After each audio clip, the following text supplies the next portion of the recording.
5 of the 10 largest floods in Earth history are from ice dam failures. So in this video, we are going to dive into the outburst flood phenomenon.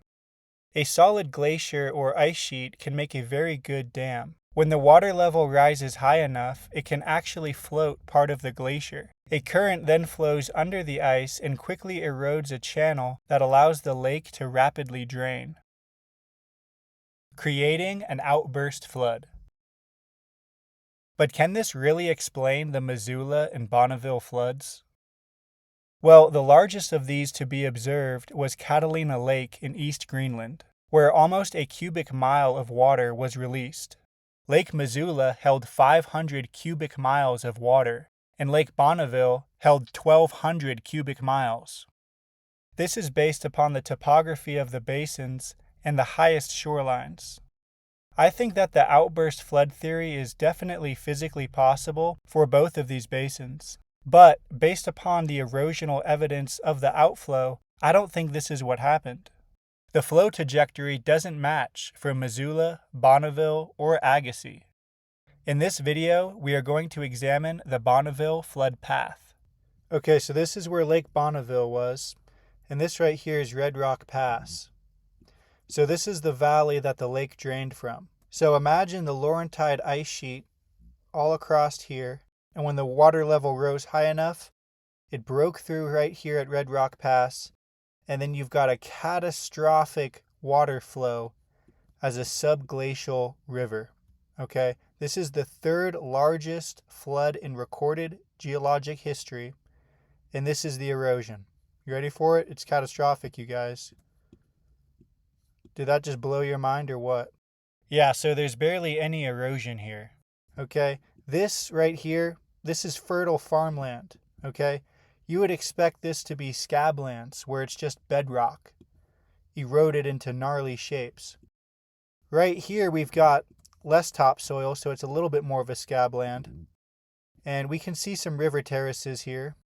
So we've got two river banks here of an expansion bar that was about 4 kilometers wide.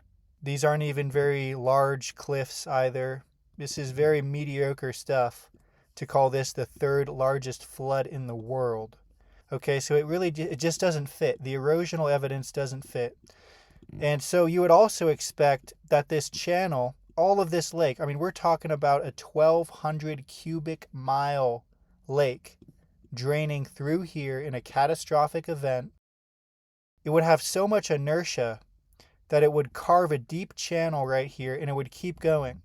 You would expect to find the channel that keeps going into all this lava. It would have tore up the lava, and then it would have curved downstream and gone down the Snake River Plain, just like it showed in the diagrams we saw previously, and then it would go down this way. But if we go up the channel a little ways, we can go over to a spot like this, and now we can find some pretty sick erosion.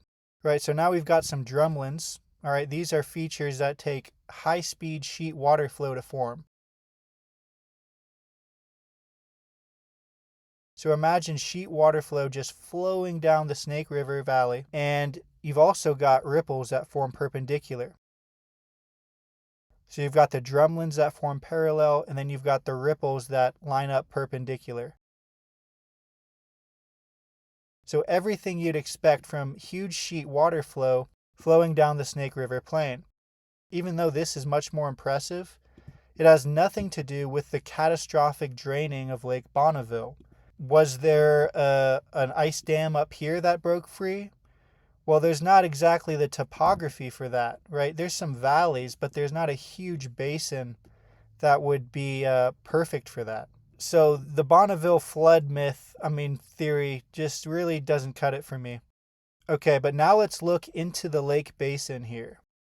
And we find these features here. This is a really cool shape.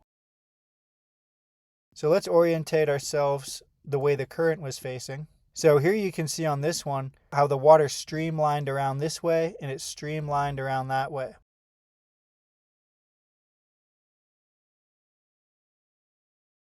And you can tell from these mounds here that are almost streamlined into drumlins at this point. And then you've got this ridge here, and then you've got this really nice, perfectly streamlined shape. And the biggest key to finding current direction is finding the steep slope. So you can see that this edge right here is the steepest edge of the feature. It kind of slopes downward here, but this is called the slip face. Okay, so the slip face is on the down current side.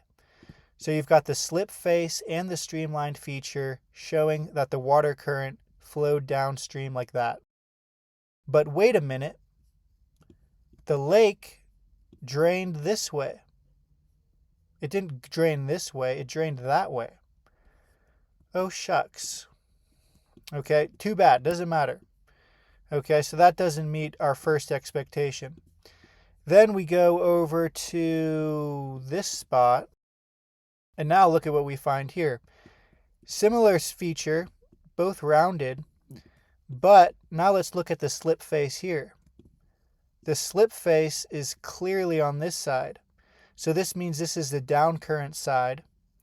And these rounded shapes are rounded because they were lobes that were pushed forward.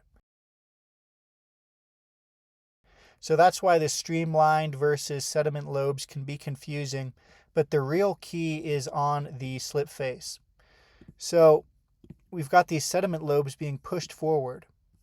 So now this is agreeing with the current direction that makes more sense for the draining of Lake Bonneville out of Red Rock Pass. But we have to understand that the whole picture is water flowing this way and then flowing this way. So it gets more complicated when you look at all of the erosion. Okay, so in this river, you can see how there are sediment lobes pointing downstream, and there are also streamlined ripples pointing upstream, but both of them have their slip face on the downcurrent side. Hey guys, thanks for watching this video. I hope you really enjoyed it, and please give it a like, and of course, you've got to subscribe.